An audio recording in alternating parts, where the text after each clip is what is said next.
Hello दोस्तों, तो आज की वीडियो में अपन देखेंगे कि अर्थ की जो मूवमेंट होती है वो अर्थ का जो मूवमेंट हो रहा है वो किस कारण से हो रहा है, कौन सी ऐसी फोर्सेस हैं जो अर्थ के मूवमेंट में इन्वॉल्व हैं। बेसिकली इसके पहले की वीडियो में हम दो चीज़ें कवर कर चुके हैं। एक पहले वीडियो में अपन देखा था पूरा लिथोस्फीयर, ठीक है, मतलब जियोमॉर्फोलॉजी के अंदर पूरा लिथोस्फीयर कवर किया था, क्रस्ट, मेंटल, कोर, क्या क्या डिस्ट्रीब्यूशन है, कौन कौन सा एलिमेंट कितना पाया जाता है। दूसरी वीडियो में अपन ने देखा था प्लेट टेक्टोनिक थ्योरी की, प्लेट कैसे मूव हुई, अपने हिरियस की बात की, अपन ने वैगनर वाली थ्योरी की बात की कि कैसे प्लेट मूव कर रही है, कहाँ पे क्या बन रहा है, कैसे मूव हो रही है। आज की वीडियो में अपन देखेंगे कि अर्थ में जो मूवमेंट हो रही है उसके लिए कौन सी फोर्सेस जिम्मेदार हैं। तो शुरू करते हैं। अर्थ मूवमेंट फोर्सेस की बात करें तो दो तरह की फोर्स अप्लाई होती है, एक अर्थ के अंदर से आती है, अर्थ के बाहर से आती है। बाहर वाली कौन सी होगी, जैसे एयर हो गया, वाटर हो गया, ये अर्थ के सरफेस है, अर्थ से बाहर हो गए। जो अंदर से फोर्सेस हैं, जैसे अंदर से कोई वाइब्रेशन वगैरह डेवलप होता है, जब भूकंप, वॉल्केनो वगैरह आता है तो वो एंडोजेनिक फोर्सेस का कारण बनता है। तो देखते हैं जो एंडोजेनिक फोर्सेस वो कंस्ट्रक्टिव होते हैं। कंस्ट्रक्टिव कैसे होते हैं कि मान लीजिए कि कोई फोर्स अर्थ के अंदर अप्लाई हुई तो उससे मैग्मा निकला, लावा निकला, ठीक है, और दो प्लेटें टकराई तो क्या हुआ, उससे माउंटेन बनेगा। लावा निकला तो अगर लावा समुद्र के अंदर निकला तो मिड ओशनिक रीजन्स बनाएगा, अगर वो बाहर निकला तो एक प्रॉपर लैंड फॉर्म बना देगा जब कूल डाउन होगा वो लावा, तो इसलिए उसको कंस्ट्रक्टिव बोलते हैं। लेकिन सिंपल सा जो ये है एक्सोजेनिक फोर्स है डिस्ट्रक्टिव बोलता है। डिस्ट्रक्टिव क्यों बोलता है, एक्सोजेनिक को डिस्ट्रक्टिव फोर्स क्यों बोलते हैं, क्योंकि सिंपल सा है, जैसे कोई पहाड़ है, ठीक है, अब पहाड़ के ऊपर रिवर जा रही है यूथफुल स्टेज में, खासकर यूथफुल स्टेज में ऐसा होता है, जैसे गंगा यूथफुल स्टेज की रिवर मानी जाती है, जो इतनी भी हिमालयन से निकलती है वो यूथफुल मतलब जिसका फ्लो बहुत तेज होता है, तो वो काटती हैं, ठीक है, उसका क्षयन करती हैं, मतलब उसको तोड़ती हैं, अपना रास्ता खुद बनाती हैं, तो इसलिए उसको बोलते हैं डिस्ट्रक्टिव, ठीक है, वो डिस्ट्रक्ट कर रही हैं। जैसे हवा तेज चलती है तो हवा तेज चलने की वजह से भी चीज़ें डिग्रेड होती हैं, तो इसलिए उसको डिस्ट्रक्टिव बोलते हैं और इसे कंस्ट्रक्टिव बोलते हैं।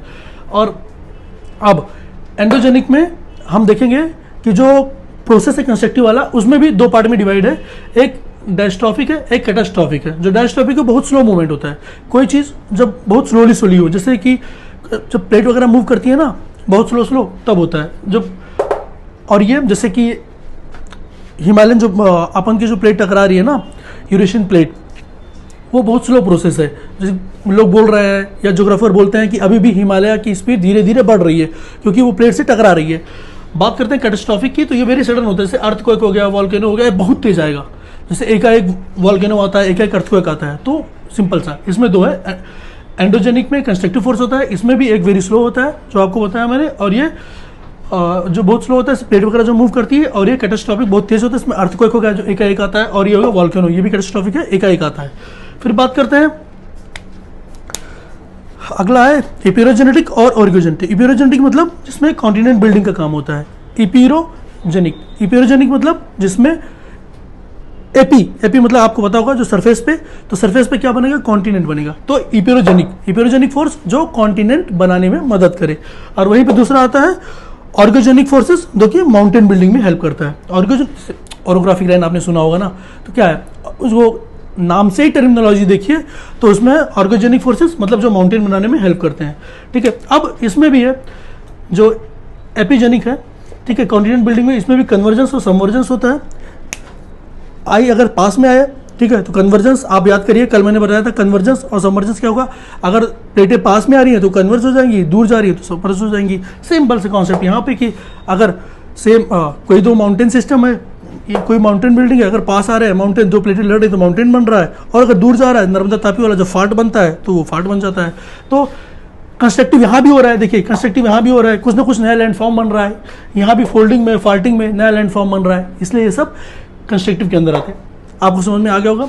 आगे देखते हैं एक्सोजेनिक, जिसे हम डिस्ट्रक्टिव पढ़ रहे थे। ये वेदरिंग और इरोजन, इसमें दो मेन है, आपको बताया था ना, जैसे एयर हो गया, वाटर हो गया, ये क्या करते हैं, वेदरिंग इरोजन कॉज करते हैं, इसलिए इनको डिस्ट्रक्टिव कहा जाता है। ये प्रॉपर उस लैंडफॉर्म को चेंज कर देते हैं। जैसे यूथफुल रिवर हो गई ना, वो इतनी तेज फ्लो करती है कि पहाड़ों को काटती हुई जाती है, और वो उसको प्रॉपर अपना रास्ता बनाती है, तो वो चेंज कर देती है उसके ओरिजिनल लैंडफॉर्म को, ठीक है। वेदरिंग और erosion, weathering means movement, weathering अब इसमें भी दो है, एक बहुत स्लो होता है, ठीक है, बारिश हो रही धीरे धीरे, और एक एकाएक जैसे क्लाउड बस्ट हो गया ना तो पूरा क्या हो गया, मास मूवमेंट हो गया, लैंडस्लाइड हो गया। और उसी में दूसरा था इरोजन। इरोजन के जो एजेंट है ये आपको पता ही होगा कि रिवर हो गया, विंड हो गया, ग्लेशियर हो गया। रिवर में भी रिवर अलग अलग टोपोग्राफी बनाती है, विंड अलग अलग टोपोग्राफी बनाती है, और ये ग्लेशियर टोपोग्राफी बनाती है। तो बेसिकली हमने इस वीडियो में यही देखा है कि क्या पॉजिटिव है क्या निगेटिव है, कहाँ पे कंस्ट्रक्टिव है कहाँ पे डिस्ट्रक्टिव है, अपन ने ये देख लिया।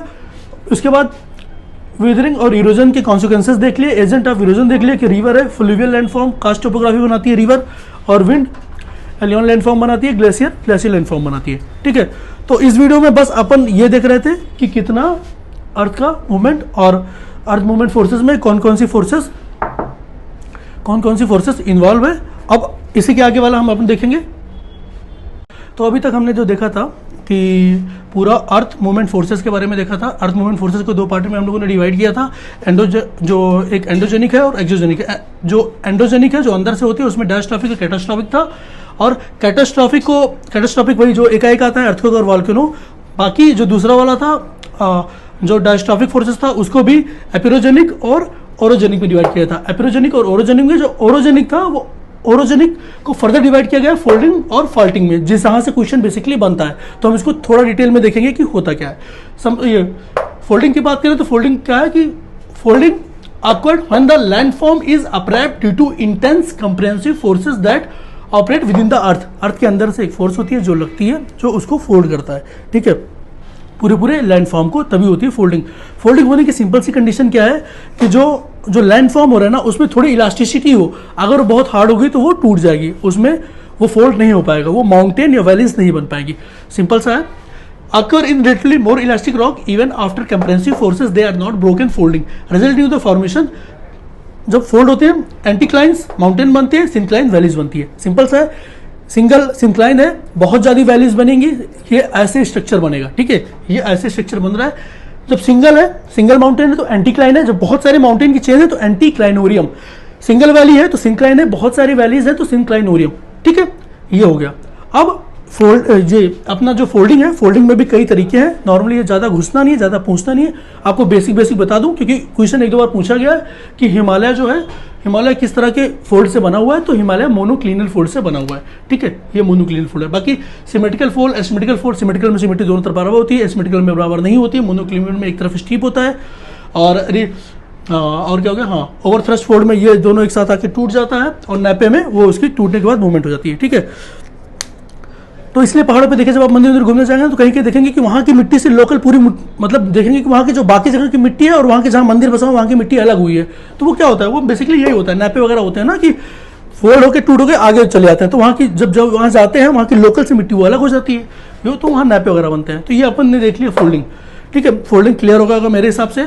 ठीक है, फोल्डिंग क्यों जरूरी है, फोल्डिंग से क्या बनता है, फोल्डिंग से माउंटेन या वैलीज बनते हैं। जब बहुत सारे माउंटेन बनते हैं तो वो ये बनेंगे एंटीक्लाइनोरियम। जब सिंगल माउंटेन है वो एंटीक्लाइन है, बहुत सारी वैलीज बन जाती है नीचे तो सिंक्लाइनोरियम होता है, और जब एक वैली होती है तो वो सिंक्लाइन होता है। सिंपल सा है, ये आपका फोल्डिंग क्लियर। अब बात करते हैं फॉल्टिंग की। फॉल्टिंग होता है gradually cause due to the tension forces. Simple सा है, टेंशन लगेगी तो फॉल्टिंग होगी। ठीक है, और नहीं जरूरी नहीं है टेंशन से फॉल्टिंग होगी। जब कंप्रेसिव आएगा ना तो रिवर्स फॉल्टिंग होगी। दो तरह का है मेनली, एक फोल्डिंग हो गया, अभी हो गया faulting. Crack in the rock along with the zone of line weakness, जहां पे थोड़ा सा वीक होगा, weakness after breaking the rock in the landform will undergo displacement give rise to block mountain और रिफ्ट वैली। सिंपल सा है। मान लीजिए दो माउंटेन है, ठीक है, ये सिंपल सा आप समझिए, ये दो हैं। अब इसमें क्या हो रहा है कि दोनों तरफ से टेंशनल फोर्स लग रहा है। जब टेंशनल फोर्स लगेगा ना तो नीचे बन जाएगी, बीच में जगह बनेगी, वो बन जाएगी वैली। अपोजिट केस में क्या होगा, रिवर्स फॉल्ट में क्या होगा, ये दोनों तरफ से ऐसे फोर्स लगेगा, जब ये फोर्स लगेगा तो थोड़ा सा उड़ जाएगा। ठीक है, तो वो बन जाएगा रिवर्स फॉल्ट। ये देखिए टाइप ऑफ फॉल्ट में नॉर्मल फॉल्ट हो गया। नॉर्मल फॉल्ट में क्या होता है कि टेंशनल फोर्स इधर लगा और इधर लगा। सिंपल सा, अरे एक बार आपको मिटा के अच्छे से बता दूं, समझ में आ ही गया होगा। अरे यार, ठीक है, जैसे ये पूरा सिस्टम है, ठीक है, ये कंप्रेसिव फोर्स इधर लगा, तो जब अगली बार बनेगा ना तो ये पूरा ऐसे फॉल्ट बन जाएगा, ये पूरा ऐसे फॉल्ट बन जाएगा। ठीक है, ये पूरा, क्योंकि इधर टेंशनल फोर्स, इधर ये नॉर्मल फॉल्ट बन जाएगा। ठीक है, और दूसरा अपोजिट क्या होगा, रिवर्स फॉल्ट में क्या होगा, रिवर्स फॉल्ट में यही चीज होगा, ये कंप्रेसिव फोर्स इधर से लगेगा, एक कंप्रेसिव फोर्स इधर से लगेगा, तो ये बीच में ऐसे जाके ऐसे उड़ जाएगा। ठीक है, नॉर्मल से ऐसे उड़ जाएगा, तो ये हो जाएगा रिवर्स फॉल्ट। ठीक है, जो विंध्याचल सतपुरा है ना, सिंपल सा क्वेश्चन पूछा है कि विंध्याचल और सतपुरा किस तरह के फॉल्ट के एग्जाम्पल हैं, तो वो एग्जाम्पल है आपके रिवर्स फॉल्ट का। ठीक है, तो ये दो चीज बेसिकली है, आप याद रखिएगा, फोल्डिंग और फॉल्टिंग, ज़्यादा इसमें कुछ है नहीं। और एक स्टेपे फॉल्ट होती है। स्टेपे फॉल्ट में क्या होता है, स्टेपे फॉल्ट ऊंचा है नहीं, लेकिन अब इतना कुछ बताना तो बता दें। मान लीजिए ये है पूरा, ठीक है। स्टेपे फॉल्ट में क्या होता है कि स्टेप वाइज फॉल्ट होता है, ऐसे ऐसे ऐसे, ठीक है। थोड़ा ये नीचे आया फिर ये नीचे आया तो बाद में क्या होता है कि ऐसे ऐसे, इसी को बोलते हैं स्टेपे फॉल्ट, ठीक है। इसमें जो फोर्स लगती है उससे स्टेपे फॉल्ट बनता है। तो 3 फॉल्ट एग्जाम्पल है। पूछेगा अगर आपसे कुछ तो रिवर्स फॉल्ट पूछेगा, क्यों? क्योंकि विंध्याचल सतपुरा इसके एग्जाम्पल है, ठीक है। तो विंध्याचल सतपुरा जो भी रिवर्स फॉल्ट से जो उसके बीच की नदियाँ बहती हैं इसलिए तो यही पूछेगा। तो दोस्तों ये इस लेक्चर में मैंने कोशिश किया है कि आपको पूरा जो अर्थ मूवमेंट फोर्सेस है इनको बता दूं। इसमें भी जो सबसे ज़्यादा जरूरी था वो तो आपका फोल्डिंग और फॉल्टिंग था, जो कि ओरिजिनिक फोर्सेस का एग्जांपल था। ये आप समझ लीजिए, इसमें एग्जाम याद कर लीजिए कि हिमालयस किस तरह के हिमालयस कैसे बना है, ये आपको याद रखना है। विंध्याचल सतपुरा किस तरह के फॉल्ट से बना है और हिमालय किस तरह के फॉल्ट से बना हुआ है, ये दोनों याद रखिएगा। क्वेश्चन में ऐसे ही कुछ पूछता है। बाकी ध्यान में रखिएगा कि मोनोक्लिनल, आइसोक्लिनल क्या होते हैं, रिकम्बेंट फोल्ड क्या होते हैं, नैपे क्या होते हैं, ये थोड़ा दिमाग में रखेंगे तो याद रहेगा, मतलब चीज़ें याद रहेंगी, रिवाइज करने में मजा आएगा। बाकी ठीक है, मैंने इसमें कंप्लीट ये तो हो गया अर्थ मूवमेंट फोर्सेस। अब आगे की वीडियो में अपन वॉल्केनो कवर करेंगे, ठीक है। तो जैसा भी वीडियो रिव्यू करिएगा। Thank you very much.